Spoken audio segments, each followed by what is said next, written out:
Magandang araw baitang 3 at 4. Bago tayo magsimula, nais kong magsitayo ang lahat para sa ating panalangin.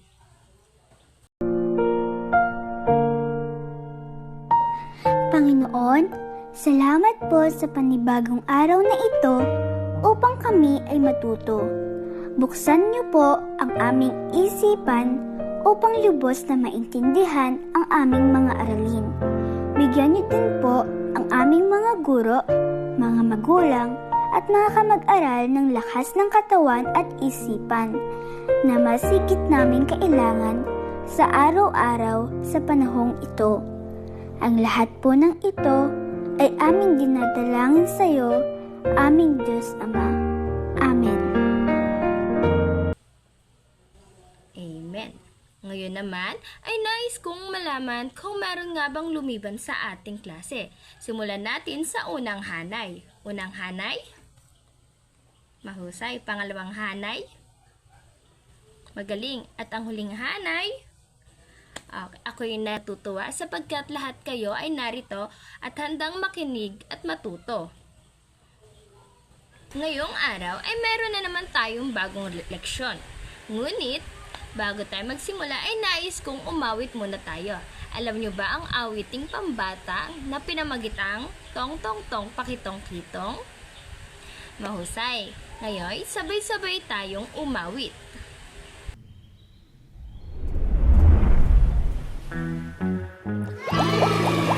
O mga bata, awitin natin to. Tong tong tong pakitong kitong. Tong tong tong tong pakitong kitong. Alimango sa dagat, malaki at masarap, mahirap mahuli sapagkat nangangagat. Tong tong tong tong pakitong kitong. Alimango sa dagat, malaki at masarap, mahirap mahuli sapagkat nangangagat. Tong tong tong tong pakitong kitong. Alimango sa dagat, malaki at masarap, mahirap mahuli sapagkat nangangagat. Tong tong tong tong pakitong kitong. Alimango sa dagat, malaki at masarap, mahirap mahuli sapagkat nangangagat, sapagkat nangangagat. Ngayon, matapos ang ating awitin, ay maaari na kayo magsiupo at ako ay may papakitang larawan sa inyo. Ano ang inyong nakikita sa larawan? Tama, ang nasa larawan ay isang aso. Sino-sino dito ang may alagang aso sa kanilang tahanan? Magaling! Ngayon, mga bata, may paparinig ako sa inyong isang tula. At ang nais ko'y alamin natin kung ano-ano nga ba ang katangian ng isang aso. Handa na ba kayo? Mahusay. Ang ating tula ay pinamagatang ang aking alaga. Ano nga po ulit ang pamagat ng ating tula? Magaling, ang aking alaga. Ang aking alaga. Ako ay may alaga, asong mataba, buntot niya ay mahaba, malinis ang mukha. Ako'y mahal niya, mahal ko rin siya, kaya kaming dalawa ay laging magkasama. Naunawaan po ba? Mahusay kung ganon. Ngayon, meron akong mga katanungan. Ano ang pamagat ng ating tula? Sino gustong sumagot? Okay? Mahusay. Ang pamagat ng ating tula ay ang aking alaga. Ano naman ang alagang nabanggit sa tula? Mahusay. Ang alagang nabanggit sa tula ay isang aso. Ngayon naman, ano naman ang mga katangiang nabanggit sa tula? Mataba, Buntot ay mahaba, malinis ang muka. Mahusay, magaling kung gano'n, nakikinig nga.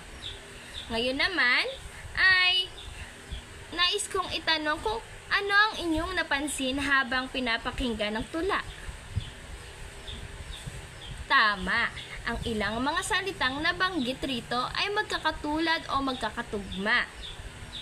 Ano nga po ulit? Mahusay. Ang ilang mga salita sa tula ay magkakatunog. Ang mga narinig niyong salita ay magkatugma ang hulihan o tunog ngunit hindi magkasing kahulugan. Ano kaya sa tingin niyo ang ating tatalakayin sa araw na ito? Tama. Ang ating tatalakayin ngayong araw ay tungkol sa mga salitang magkasing tunog. Nga ba ulit ang ating leksyon sa araw na ito? Pakibasa nga po. Mahusay, mga salitang magkatugma. Ulit, sabay-sabay. Mga salitang magkakatugma. Magaling. Ngunit bago tayo magpatuloy sa ating aralin, ay nais ko munang malaman nyo ang ating mga layunin. Pagtapos ng aralin, ang mga mag-aaral ay inaasahang nakatutukoy ng mga salitang magkatugma, makalilikha ng isang makabuluhang akda gamit ang mga salitang magkatugma, at makakapagbigay halaga ng mga salitang magkakatugma. Nauunawaan po ba? Mahusay kung ganon. Para sa inyo, ano nga ba ang salitang magkakatugma? Sino na sumagot? Magaling! Ang salitang magkatugma ay ang mga salitang magkasing tunog o parehas ang isa o dalawang letra sa hulihan. Ano po ulit tawag doon? Magkatugma. Sa tingin nyo naman, saan madalas ginagamit ang mga salitang magkapareho o magkatugma? Mahusay, sa isang tula. Sa isang tula o minsan ay ginagamit din ang salitang magkatugma sa isang awitin. Sa bawat liriko ay may isa o dalawang salitang magkatulad o magkatugma tayong naririnig. Mayroon ako ditong mga buto na may mga salita. Ang mga salitang ito ay galing sa tulang ating binasa na ang aking alaga. Ang mga salitang alaga, mukha, mataba at mahaba, niya, siya, dalawa ay magkasama ay ang mga salitang nabanggit sa tula. Ngayon, sa salitang alaga at pataba, magkapareho ba ang dulong tunog nila? Opo, magkatulad. Kaya naman, ano naman ang dalawang salitang ito? Anong tawag dito? Magkatugma, mahusay. At ito naman. Paano naman ang salitang mataba at mukha? Sila ba ay magkatugma pa rin? Opo, dahil parehas ang kanilang hulihang letra. Ang dalawa at ang magkasama, ito ba ay magkatugma pa rin? Opo, mahusay. Sila ay magkatugma pa rin. Ang mga salitang nabanggit ay magkakatugma. Ngunit, sila ba ay magkasing kahulugan din? Hindi po, tama. Sila ay magkatulad lamang sa ating pandinig o sila ay magkasing tugma, ngunit iba ang kanilang kahulugan. Ngayon, ay meron pa akong isang inihanda at nais kong pakinggan ninyo ng maigi. Ating tula naman ngayon ay pinamagatang ang alaga kong kuting. Ano po ulit ang pamagat? Ang alaga kong kuting. Alaga kong kuting. May alaga akong kuting, ang pangalan niya ay Muning. Kulay puti at itim, kung tumakbo ay matulin. Makinang ang kanyang mata, sa dilim ay kitang-kita. Balahibo ay kay haba, masdan mo'y siya'y kay ganda. Base sa tula, ibigay nyo ang mga salitang magkatugmang inyong narinig. Magbigay lamang ng dalawa na salitang magkatugma. Sina? Mahusay. Ito ay kuting at muning. Mahusay. Ano pa? Mata at salitang haba. Mahusay, magaling. Naiintindihan na po ba ang ating aralin ngayon? Wala na po bang katanungan? Mabuti kung ganon.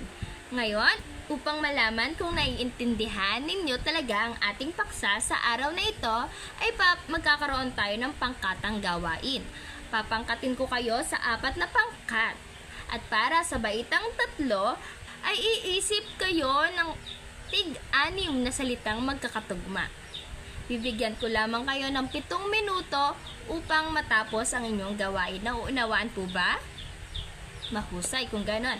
At para naman sa baitang 4, ay gagawa kayo o bubuo kayo ng isang tula gamit ang mga salitang magkatugmang ginawa ng baitang 3. Nauunawaan po ba? Mahusay kung ganon. Bibigyan ko rin kayo ng 7 minuto para matapos ang inyong gawain. Tapos na ba ang lahat? Handa na bang itanghal ng bawat pangkat ang kanilang mga gawa? Mahusay. Palakpakan ninyo ang inyong mga sarili dahil sa mahusay ninyong pagtanghal ng inyong mga pangkatang gawain. Mahusay. Palakpakan ninyo inyong mga sarili dahil sa mahusay ninyong naitanghal na gawain. Sa ating paglalahad ay may mga ilan lamang akong katanungan. Ngayon mga bata, ano nga ba ulit ang salitang magkatugma? Okay? Tama. Ang salitang magkatugma ay ang mga salitang parehas ang 2 o 1 letra sa hulihan. Madalas itong makikita sa awit o sa tula. Tama. Ngayon naman mga bata, ano nga ulit ang salitang magkatugma? Tama, ang salitang magkatugma ay ang mga salitang parehas ang 1 o 2 letra sa hulihan. Ginagamit na rin ito sa musika at awitin. Mahalaga nga ba ang mga salitang magkatugma? Opo, mahalaga po. Dahil dito ay nalililang o hinuhubog ang ating mga wikang ginagamit. Bakit nga ba mahalaga ang salitang magkatugma? Magaling, mahalaga ito sa pagkatutong bumasa, mahusay. Dahil ito ay nagtuturo sa atin tungkol sa wika, tinutulungan sa pagtutula o sa pag-awit, mahusay. Natuto po ba kayo ngayong araw? Okay. Ngayon, ating susubukan ang inyong kaalaman. Para naman sa inyong pagtataya, para sa baitang 3, ay narito ang inyong gawain. Panuto, pagtapati ng tamang salitang magkatugma. Isulat ang letra ng tamang sagot sa linya bago ang bilang. Naunawan po ba baitang 3? Mahusay. At para naman sa baitang 4, ang inyong pagtataya ay narito. Panuto, bigyan ng mga katugmang salita ang bawat salita. Meron din ang bawat number o bawat numero ay may kalakip na nakalagay na mga salita at nais kong pag-isipan nyo o isipan nyo ng ibang salitang katugma. Naunawaan po ba? Mahusay. Tapos na po ba? Magaling kung ganon. Ngayon ay ipasa sa unahan at aking susuriin mamaya. At para sa inyong huling gawain, narito ang inyong takdang aralin. Para sa baitang 3, ay narito ang inyong gawain. Panuto, gumawa ng tula tungkol sa inyong pamilya. Itanghal ito sa susunod nating pagkikita. Naunawaan po ba baitang 3? Mahusay kung ganon. At para naman sa baitang 4, ay narito ang inyong takdang aralin. Panuto, gumawa ng isang tula na may pare-parehong tugmang salita at itanghal ito sa susunod nating pagkikita. Naunawaan po ba baitang 4? Magaling rin kung ganun. Ngayon, ako'y labis na nasasayahan dahil ang lahat ay binatutunan. Dito nagtatapos ang ating aralin sa araw na ito. Salamat po.